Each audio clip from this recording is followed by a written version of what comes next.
All right, should be on. All right. Hello, everybody. This is Robert Marshall, Historical Light, and my co host, the founder of Historical Light, Alex Powers. Evening, brother and friends. As most of our regular listeners probably already know, we have picked up the habit of nightly 9 o'clock toasts, and we are also sharing each night an artifact. How's your day been, Alex? It's been pretty good, man. It was a little gloomy out here today, so we've all been kind of tired. We got really good storm last night, lightning, Huh? thunder, which I dig, but I wish it was more sunny today. But yeah, numbers on this whole COVID thing are sure rising fast, which is kind of getting tensions a little higher than normal. I've noticed lately. How are you guys dealing with it down in your area? We're doing all right here. My fiance Tatiana's had a rearranging of her job to help deal with it. She's kind of on the front line here at the local hospital, so that's a little stressful, but she's doing well. Um, the whole town's on shelter in place lockdown, like a lot of the rest of the country is, but we're making it work, and all the virtual masonry that's available now is really helping a lot. Yeah, there's a whole lot of it, man. Everywhere you turn. Absolutely. What are you going to be toasting with tonight? You know, we ran out of wine, so we ran up to the store today, and I ran into this, which I've heard of it before, but trying it for the first time. It's actually Powers Scotch from Ireland. Uh, Kind of really cool. They've got a Powers badge on here, and then John Power, who was the founder, in the glass has his name etched, which I thought was pretty dang cool. So just neat, man. Very nice. How about you, An brother? What you eponymous got? bottle of scotch. I dig it. Yeah, check I've that. got a bottle of Red Eagle Distillery bourbon. This is out of Ohio. It was a gift to me from our junior warden here in Waco, John Michael Gladdy. So thank you, brother Gladdy. And I've cut it with a little bit of Dr. Pepper, which was invented by a past master of my lodge, Charles Alderton, who served in the East in 1912. Right on. Yeah, All I'm right, using so let's see, for the toasting can I got tonight. This is actually one my wife made, so props to her. This is a custom etched one she did for Gardner Lodge 65. I want to say this was during my year, during the 150. We did it was technically a ladies' table lodge, so everyone could attend, but kind of a communal table lodge, and she made these custom up for that. really cool. Huh. Yeah, so we got to share tonight, brother. I've got a booklet printed about 80 years ago by the Grand Lodge of Texas. It's titled What a Petitioner for Degrees in Masonry Should Know. I figure on the off chance that someone who's not a Mason runs across our toasts and are interested in wanting to know what the heck we are and what we do, this might be a good way for them to find out. More so, I thought it would be fun to compare what the ideas for what a petitioner should know were in the 1930s to what they are now and see how well it's held up over time.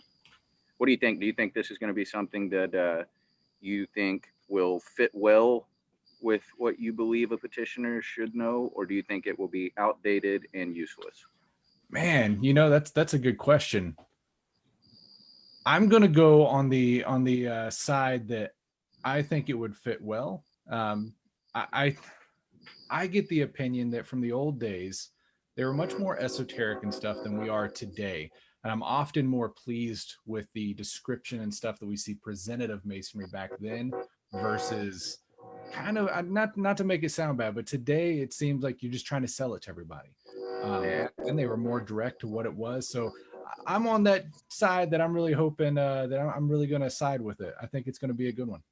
I think based on that response, you are exactly right. You're going to like this. All right. So what I'll do is I'll get started. I think we're going to hit our 9 o'clock time in the middle of it. So when we get close to 9 o'clock, you just let me know and we'll do the toast. I will shout it out. At the request of Lord Ampthill, Provincial Grand Master of the Grand Lodge of England, Brother Fred J. W. Crowe has prepared a pamphlet entitled What is Freemasonry? A word of advice to masters and candidates. As to the explanation that may be given a candidate, Brother Crow provides that in the answers to two questions, what is Freemasonry, and when and where did Freemasonry originate? Also in a letter intended to be sent to every petitioner for the degrees. His answer to the first question is, it is a peculiar system of morality. It inculcates the practice of all virtue. It preaches the fatherhood of God and the brotherhood of man. It makes large use of symbolism in its teaching. The principal means of this being the esoteric ideas attached to the implements and work of the operative masonry from which our own fraternity is derived. From very simple beginnings, the symbolic teaching has been more and more elaborated until, to him who has ears to hear, it embodies a valuable and intricate system of moral philosophy. How much, if any, of this teaching existed before the Grand Lodge era, it is impossible to say, though our brotherhood is of enormous antiquity. Quote, it is not a benefit society. This fact cannot be too strongly emphasized. The order must not be entered for mercenary or other unworthy motives. We do not subscribe so much a year to entitle us to draw out sick pay or old age benefits, nor to provide for those we leave behind us. For those who expect this, there are other excellent societies founded for the end they require. No man should enter the order unless there is a reasonable probability that he will never require the least help from its funds. For Masonic charity is not masonry. That one would really ruffle a lot of feathers. But it is an exemplification of its many teachings, and is intended for those who, from unforeseen circumstances, are plunged in misfortunes and difficulties. For these, the purse opens widely, but it must not have been their idea for entering the order in the first place. He then refers to the social and convivial element, of which he says, it is not in any way an object of Freemasonry, but merely an adjunct to the lighter side of the craft. No one, he continues, can authoritatively answer the question, when and where did Freemasonry originate? He names the four famous lodges of London, of which the first Grand Lodge was formed, and refers to other ancient lodges, and says, this evinces a highly respectable antiquity in actual records. But the real origin of our craft is lost in remote ages. The lack of records is probably due to the fact that few, if any, were ever written or kept. The ancient brethren, and even many within our own recollection, had the greatest objection to anything being written at all, and scrupulously destroyed any such that came in their way. The secrets were, as far as we can tell, confined to the modes of recognition, a password, and various important trade secrets, which were all handed down by word of mouth and never committed to writing, so that all risk of their being improperly obtained was obviated. How are we doing on time? We are at 8:58, so we got 2 minutes. If you want to do a little bit more, I'll shout it out. Secret societies seem to have existed from the earliest times of man's intelligence, pointing out here that they just assumed, implied, and ran with the fact that we are indeed a secret society. They didn't even have to address it. The earliest times of man's intelligence, and passing through the mysteries of Egypt, India, Greece, Rome, and other races to the building fraternities of the Middle Ages, these gradually changed from operative to speculative. And though the ceremonies prior to 1818 seem to have been of the simplest description, and elaborate symbolism, probably borrowed from Rosicrucian and other mystical societies, quickly spread in the order until we arrived at our present system and multiplicity of degrees. Who are fit and proper persons to be made Masons? This is a matter on which every single member of the fraternity should hold a very high ideal. It is impossible to exercise too strict caution in regard to new members. Numbers count for nothing. Quality is everything. And hey, brother, we're about 15 seconds in. You want to make the toast tonight for us? That was good timing. Yeah, and I think I'll make the toast based on that last line. Let's toast to our absent brethren, the ones who cannot be here with us because of the quarantine, or the ones who cannot be with us because they have ventured to the celestial lodge above. Well said. Hear, hear, brother. To the absent brethren.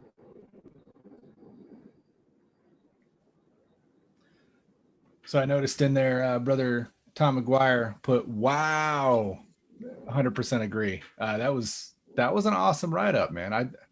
I wish we could get some stuff like that today. We just need you to write it. Very true. Very true. All right. Should I finish? Yeah, go for it, man. Okay. Numbers count for nothing. Quality is everything. Because a man is a chance acquaintance of a club or in business, it does not follow that he is suitable to be proposed the moment he expresses any wish for membership. We should carefully and without haste test him in many ways. The answers to the following questions propounded by Brother Crow will determine the fitness of the candidate.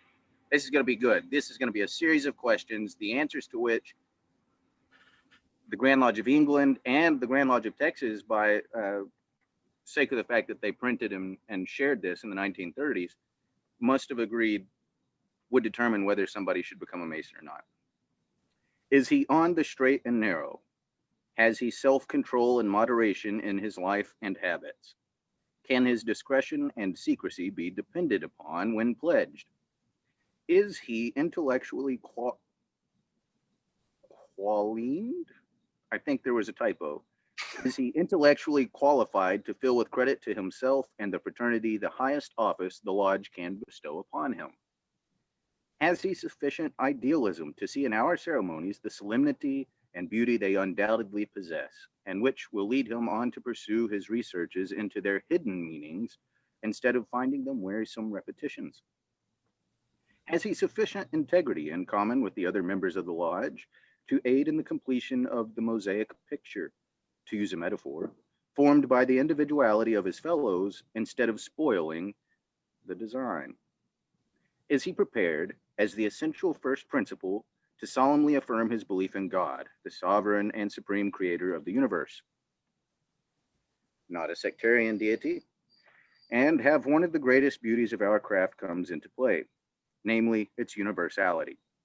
The God of the Christian, the Jehovah of the Jew, the Allah of the Muslim, the supreme deity of the Hindu, the Buddhist, the Parsi, or the Confucian, that supreme being in which any free intellectual man truly believes, he must be freeborn, for no slave can be a Freemason, is the God in whom he must unreservedly express his real and full belief in order to be one of us. We safeguard his freedom on this point by forbidding all discussion on any religious matter within the lodge room. And I'll stop there. Hey, man, fantastic. That was a good pick for tonight. 100%. I enjoyed that. Yeah. That was Thanks. well written. Glad you liked it. Very well. I found them going through our archives a couple of years ago. We've got a treasure trove. We got about 200 of just this one, and we've been giving them to petitioners whenever they show up interested in masonry before we make them wait for 3 months. Very nice. Very nice. I want to give a shout out to everybody watching live and commenting on the page. Sorry, we What do we got out there? It out to all the groups, but we do get this posted on the page in the Historical Light group. But we got Most Worshipful Tony Borum on here. He actually The Grand Master is in the house. That's right. And he said here, a toast to all of our differences, a toast to common ground, a toast to what we are seeking, a toast to what we have found, to what brings us together and to what sets us apart, a toast to many different souls united with one heart. Very well said. Worshipful. That's beautiful. I think maybe we should have him on for a toast. Hey, I like that idea. Most Worshipful, hit us up. We might be getting you on here pretty soon. We also got Brother Nathan Tweedy on here. Great to see you, brother. And Brother Jonathan Reynolds commented, thank you guys so much for doing this every night, brothers. It's a great way to end the day. Hey, man, that's awesome to hear. And for everyone watching and tuning into this, keep that in mind. During this time, this is kind of our way to release and give back to you guys. So we're doing this every night for the foreseeable future while this quarantine's in effect. 15 minutes from 8:45 to 9 Central Standard Time. I'm going to share some history as we always do and end it with a toast to all our brethren and friends while we're going through this. That's pretty much all I got. You got anything else, Robert? I don't have much. I'm just enjoying